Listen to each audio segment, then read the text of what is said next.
vamos fazer uma reflexão a respeito da igreja perseguida. Versículo 14 e 22.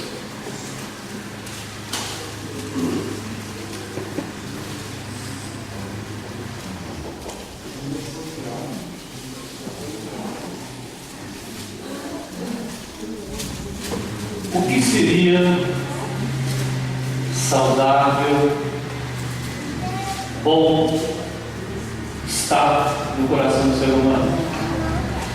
Nós encontramos isso desde o começo da humanidade, né? O que seria bom? Ele ame a Deus de todo o seu coração, de toda a sua alma e de todo o seu entendimento. Alguém discorda? O que é saudável, o que é normal, o que não é doentio. Segundo, amar ao próximo como a ti mesmo. Então nós sabemos que isso é o que deve nortear, gerenciar a nossa vida. Amar a Deus de todo o coração, ao próximo como a nós mesmos. Só que nós percebemos que a raça humana tem se desviado muito desses dois propósitos, porque não fazem a opção certa de amar a Deus e amar ao próximo também. Então se você fizer uma retrospectiva da história da humanidade, você vai perceber que o que tem acontecido é que as pessoas têm duas escolhas: ou amam a Deus e ao próximo, ou não amam a Deus e não amam ao próximo. Só que a única forma de nós podermos amar a Deus de verdade é quando o véu é tirado da nossa vida e nós conhecemos a Deus, e isso é feito pelo Espírito Santo, que foi derramado abundantemente nas nossas vidas por Jesus.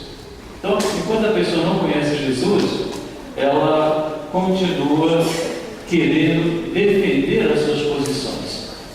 Então, quando você pensa numa igreja perseguida, existe um conflito de pessoas que querem fazer prevalecer a sua opinião, o seu posicionamento religioso. E se você prestar atenção, a humanidade sempre entrou em conflito com questões religiosas. Sempre. Começando por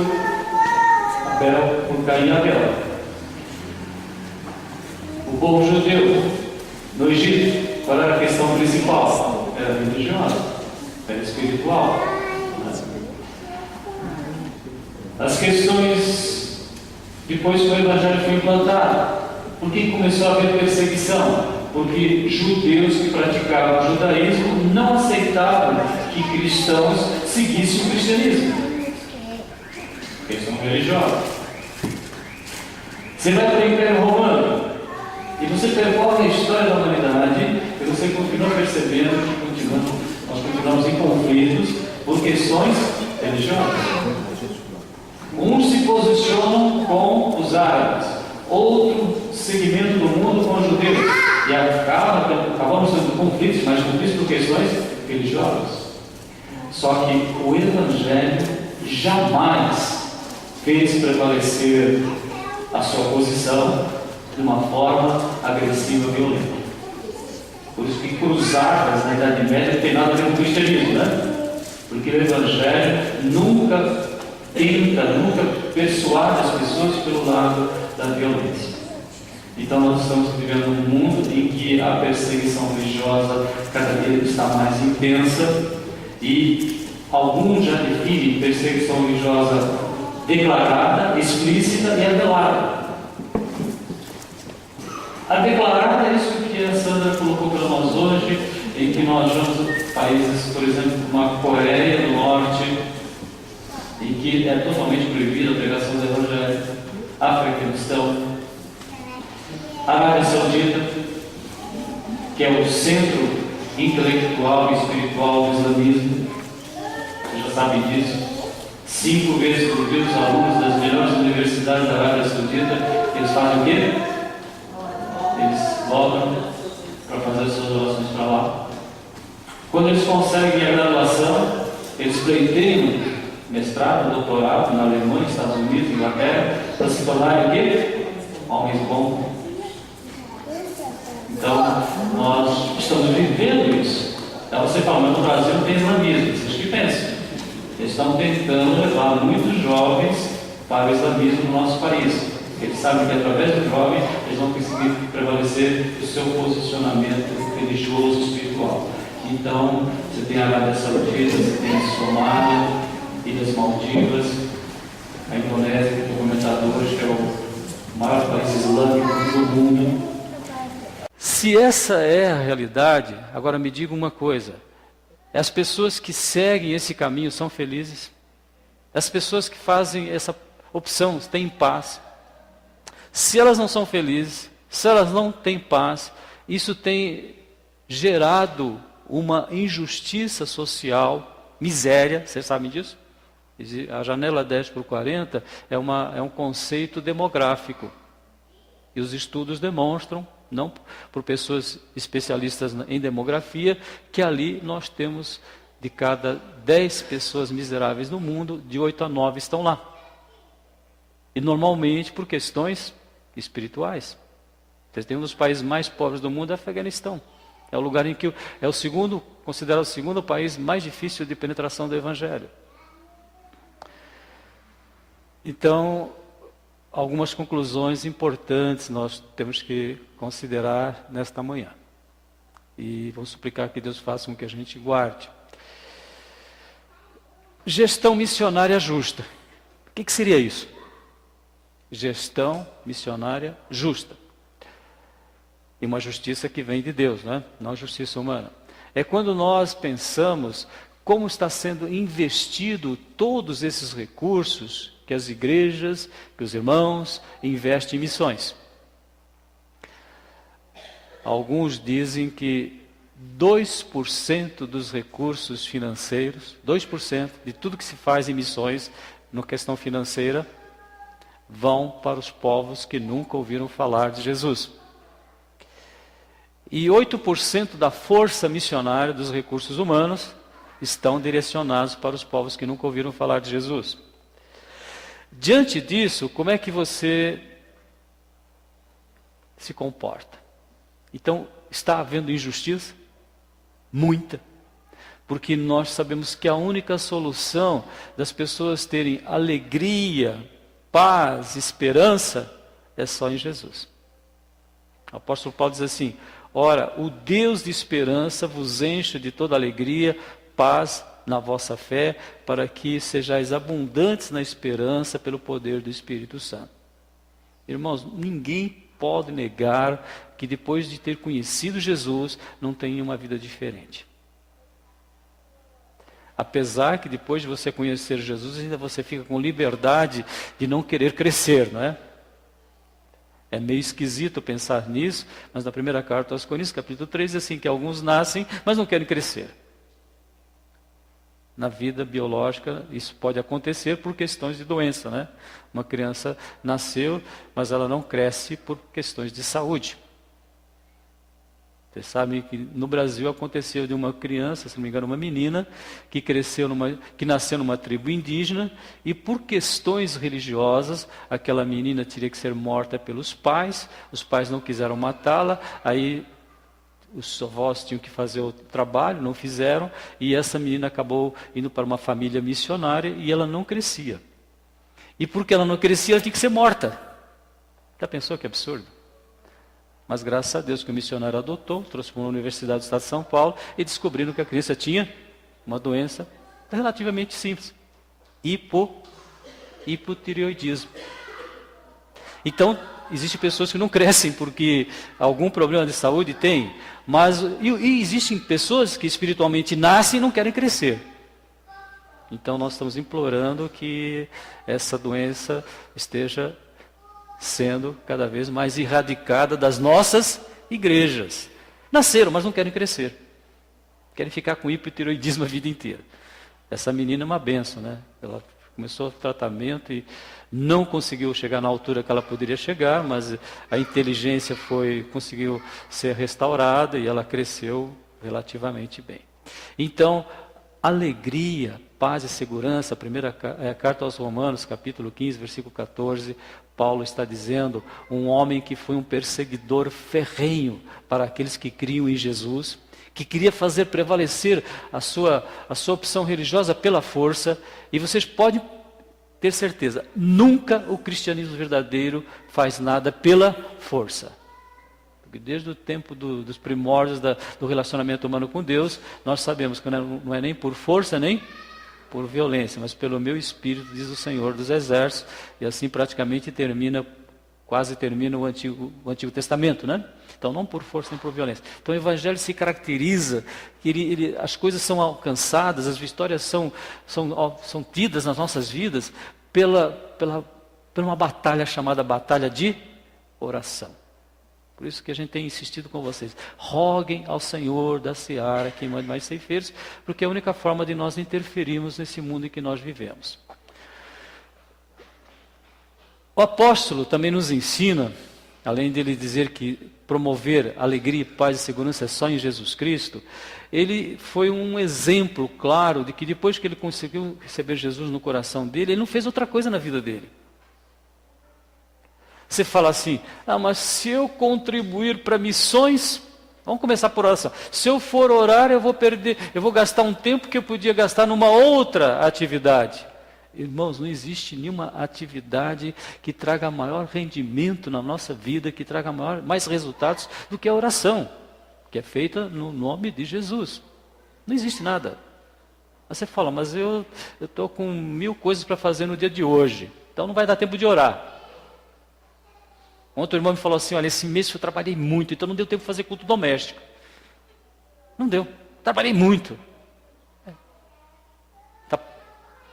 Não é assim que eu faço, vocês fazem às vezes? Nós fazemos assim. Então, não existe nada que tenha maior rendimento do que você falar assim, não, eu vou fazer o meu culto individual, vou fazer meu culto doméstico, porque se eu não fizer o culto doméstico, a coisa, como a gente diz na linguagem do futebol, né? O meio de campo fica o quê? Embolado. Né? Então, nós estamos suplicando a Deus que já tem a alegria, a paz, a esperança, que ele fala no capítulo 15, versículo 14, nós possamos compartilhar. Mas compartilhar isso, ele diz assim, eu da minha parte, irmãos, estou lendo uma linguagem diferente da de vocês aí, eu da minha parte, irmãos, estou persuadido a vosso respeito, que vós já estáis cheios de bondade. Cheios de bondade. O que é bondade? Eu quero suplicar pela vida das pessoas. Mas está faltando tempo. Irmãos, quanto mais tempo você investe na oração, mais você consegue aproveitar o tempo. As coisas vão render muito mais. O seu estudo, o seu trabalho, as tarefas da casa, tudo melhora. Mas eu não posso contribuir porque eu estou com muitas contas para pagar este mês. Irmãos, quanto mais nós entregamos o nosso dízimo, quanto mais nós dedicamos recursos para missões, quanto mais nós investimos, o que acontece? Mais a gente é abençoado. E não é bênção necessariamente material, mas as bênçãos espirituais estão relacionadas com esse termômetro. Se todas as igrejas que se chamam pelo nome de Jesus fossem dizimistas fiéis, lá entregando para a junta de missões, para a Convenção Batista do Estado de São Paulo depois do Brasil, nós não precisaríamos fazer campanhas de missões. Aí está a campanha de missões. Por quê? Porque nós não somos fiéis. Agora fala, mas eu não vou participar porque esse mês tem muita conta para pagar. Irmãos, o mês que vem vai ter mais conta para pagar ainda. Pelo menos na minha experiência foi assim. Não sei se a de vocês vai ser diferente, não é. Então, quando a gente busca em primeiro lugar o reino de Deus, compartilha a bondade. Então, o que é bondade? É você gastar tempo em oração. Bondade é você investir. Porque dá e dar-se-vos-á. E não queira mudar esta lei, porque isso não é uma regra. Isso é uma lei. Dai e dar-se-vos-á. Quando você entrega para Deus, você recebe muito mais. Boa medida, recalcada, sacudida, transbordante, será colocado na vossa administração. Então, eu sei que eu tenho alegria, paz e esperança, portanto eu quero compartilhar isso com os outros. E ele diz assim, mas em parte vos escrevo mais ousadamente, para vos trazer outra vez isto à memória, por causa da graça que por Deus me foi dada, para ser ministro de Cristo Jesus entre os gentios. Uma pessoa que tinha praticamente, vamos dizer assim, ódio de quem não fosse judeu. O judeu, ele não come com uma pessoa que não faz parte do seu povo. Se ele me cumprimentar, ele sai correndo para lavar as mãos. Era assim que eles faziam. Vocês sabem como é que eram os fariseus, né? O fariseu é o protótipo do judeu por excelência. Me cumprimentou, sai correndo para lavar a mão porque me cumprimentou alguém que não é do seu povo. Se for um outro judeu, não tem problema, pode cumprimentar, pode comer junto. Depois do evangelho, diz que Pedro e Barnabé voltaram atrás e ficaram atrás do judaísmo, não podia comer com quem não... Então, um homem desse tipo, ele se tornou um missionário para os estrangeiros. Então, por isso que ele está dizendo, eu sou ministro desse evangelho. E nós sabemos que o resultado, tenho, portanto, motivo para me gloriar em Cristo Jesus, nas coisas concernentes a Deus, porque não ousarei falar de coisa alguma, senão daquilo que Cristo fez por meu intermédio. Então, ele está dizendo, olha, quantas coisas. Ele saiu praticamente de Jerusalém, e através da tarefa missionária dele, da equipe missionária que Paulo estava administrando, eles chegaram até o Ilírico. O Ilírico é Roma. O evangelho alcançou praticamente todos os cantos da terra, daquela época do mundo ocidental. E hoje nós temos 2/3 da população da terra vivendo num lugar em que é mais difícil pregar o evangelho. Então, por isso que a nossa conscientização hoje é que eu e vocês podem esquecer tudo que foi falado aqui, mas vocês não se esqueçam disso. Eu e você vamos suplicar a Deus por essa questão. Tão poucos recursos são investidos com missionários que trabalham nos campos de povos não alcançados. Isso foi colocado. E onde é que geralmente existe a maior perseguição religiosa. Na África, se não me engano, nós temos 28 países que estão sendo dominados, que estão sendo influenciados pelo islamismo,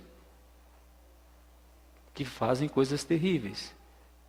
Não estou falando de uma religião, mas fazem em nome... Qualquer ser humano faz coisas terríveis, quando não segue a Jesus Cristo. Eu faço, você faz. Se não for Jesus, a gente não vale nada. Não adianta você querer... Não, eu sou bonzinho, sou honesto. Não adianta. O ser humano só pode ter mudança através de Jesus Cristo. E o crente só muda se for através do poder do Espírito Santo. Senão ele não muda. Ele continua no caminho que ele estava pensando antes. Ele continua com os mesmos vícios, com os mesmos pensamentos.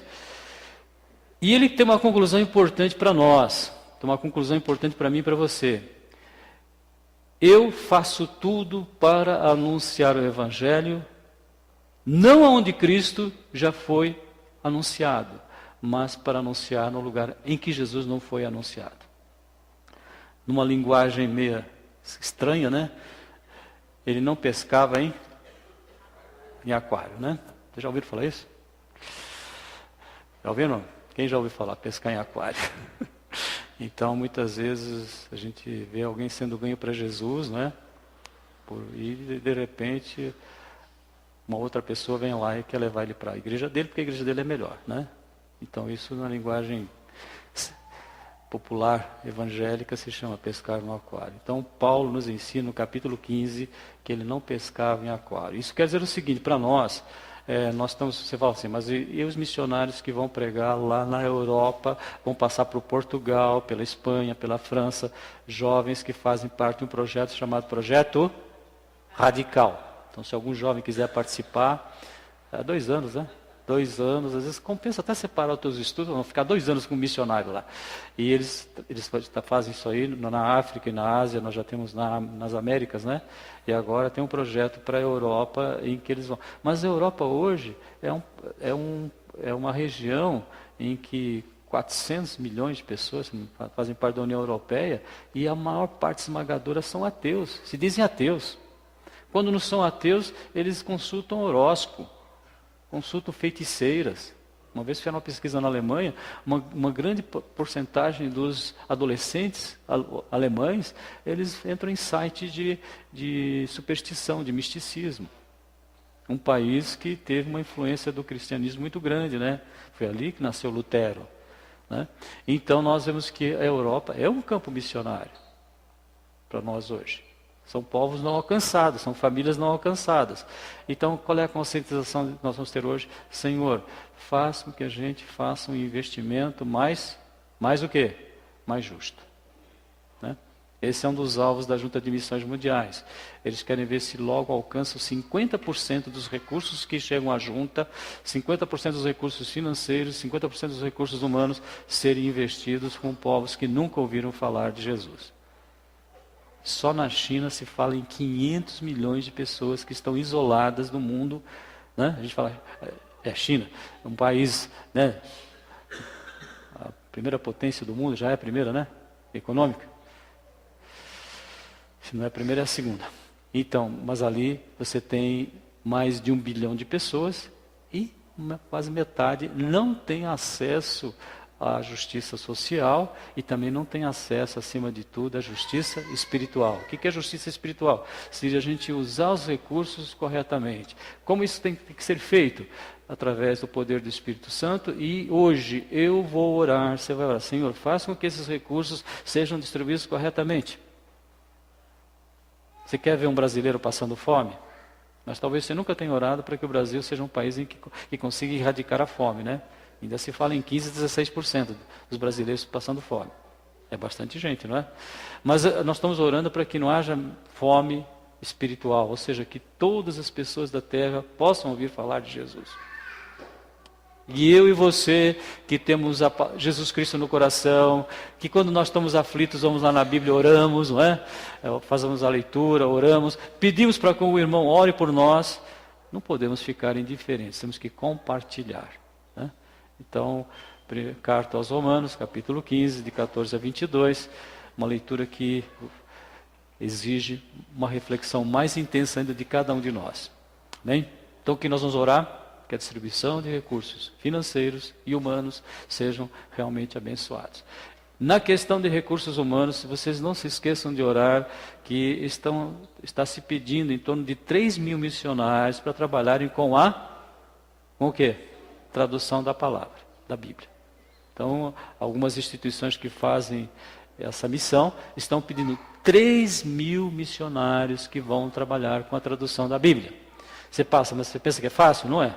Alguns têm que ser ultra especialistas em linguística, por exemplo, tem que ser alguém muito especializado em linguística, tem que ser alguém que saiba dirigir um avião muito bem para poder levar os missionários no local, né? Tem que ser pessoas que estejam capacitadas para fazer uma tarefa, para nós impossível praticamente. Humanamente falando é impossível, mas para Deus nada é impossível. Então, 3 mil missionários. Alguém já ora por isso? Vamos ver quem ora. 3 mil. Vamos ser objetivos? Tem uma instituição inglesa que ela está pedindo 3 mil. Já comentei com vocês que eles tinham problemas financeiros. Aí eles colocaram isso aí diante do mundo, né, pela internet e tudo. Sabe o que aconteceu? Deus mandou tantos recursos que agora eles precisam de recurso humano. Vocês sabiam que uma das maiores dificuldades que nós temos é recurso humano? Não é recurso financeiro. Até a nossa junta, com esse valor que eles estão pretendendo alcançar, se pudesse usar esse recurso de uma forma correta, humanamente e justamente, nós talvez alcançaríamos o mundo no instantinho. Nós temos em torno de 700 missionários, né? Então tem um alvo aí de mais 100 missionários, 800 missionários, todos fazendo a tarefa certinho, com essa intercessão, com esse respaldo de oração das igrejas. Senhor, faz com que a gente pule de 2% para 90%, né? De 8% para 100, né? Porque um dos líderes missionários do século XX, o Oswald Smith, ele dizia assim: como é que alguém pode deixar de pregar para quem nunca ouviu, né? Como é que alguém pode ouvir 2 vezes, né, e outros não ouvirem nunca? Então ele tinha essa filosofia de que os recursos fossem investidos principalmente nos lugares em que as pessoas nunca ouviram. Eu sei que a gente fica meio assim, né? Mas por quê, né? Então tem um missionário lá, por exemplo, em Portugal, está errado? Não está errado, mas a gente tem que orar para que o recurso seja feito, principalmente para países que nem a China, né? Esses países que foram colocados hoje da igreja perseguida, porque, por exemplo, na Coreia do Norte, você já sabe, né? Você colocou o Sudão também, né? Sudão, Somália é considerado um dos países mais difíceis para você falar de Jesus. E vocês sabem que tanto Sudão como Somália são dos países mais pobres da Terra, né? Um estudioso, um demógrafo, ele fez uma associação, onde tem menos evangelho, ou não tem quase evangelho nenhum, onde existe mais miséria. Porque se você não ama o próximo com amor espiritual, você também não ama o próximo na questão de socorrê-lo e de fazer justiça. Onde existe mais corrupção. Onde existe mais corrupção? Onde não existe evangelho. Aí você fala, mas e o Brasil, né? Vamos orar pelo nosso país, né? Mas nosso país não tem, nem dá para comparar com um Sudão, com uma Somália, com uma Nigéria. Nós estamos, graças a Deus, infinitamente melhor em termos sociais e espirituais também. Porque aqui já tem uma porcentagem grande. Só falta esse povo fazer o quê? Rogar ao Senhor da Seara que mande mais e que os feiros estejam indo nos lugares em que nunca foi o Evangelho pregado. Então o que Paulo diz? Eu procuro levar o Evangelho para lugares em que nunca ninguém pregou o Evangelho. Interessante, né? Por isso que ele conseguiu um sucesso tão grande. Um resultado. Sucesso não, resultado, né? Então vamos orar por isso? Você vai orar pelo quê? Eu quero suplicar a Deus que a distribuição, o investimento seja feito de uma forma mais dirigida pelo Espírito Santo. E aqueles que nunca ouviram, possam ouvir. Né? E que também aqueles que já ouviram, continuem ouvindo. Aqueles que não se decidiram ainda por Jesus. Né? Senhor, nosso Deus e nosso Pai, te agradecemos pela Tua palavra, que nos dá o verdadeiro significado da nossa vida como seres humanos, que é te amar e amar o nosso próximo. E amar o nosso próximo começa por intercessão, por oração. Por isso que tu chamaste os teus servos para serem sacerdotes, intercessores. E serem ministros, porque o ministro, além de orar, ele faz, ele contribui, ele compartilha e ele envia os missionários. E nós oramos nesta manhã de uma forma especial, mais uma vez, pela igreja que está sendo perseguida. E nós suplicamos, Senhor, que Teu Santo Espírito nos abençoe, que nós sejamos pessoas que a todo momento, todos os dias, estejamos rogando a Ti, confiando que Tu estás ouvindo as nossas súplicas, que Tu queres essa parceria conosco de intercessão, de pedir por aqueles que vão pregar o Teu Evangelho onde nós não vamos. Suplicamos também, Senhor, que Tu abençoes essa questão tão importante da utilização correta dos recursos, para que não aconteça de alguém ouvir 2 vezes e outros nunca ouvirem. Nós oramos, agradecemos, porque isso está sendo feito pelo poder do Teu Santo Espírito. Te louvamos e agradecemos pela vida de cada irmão que tem se colocado no Teu altar para que tudo isso aconteça. No nome de Jesus, amém.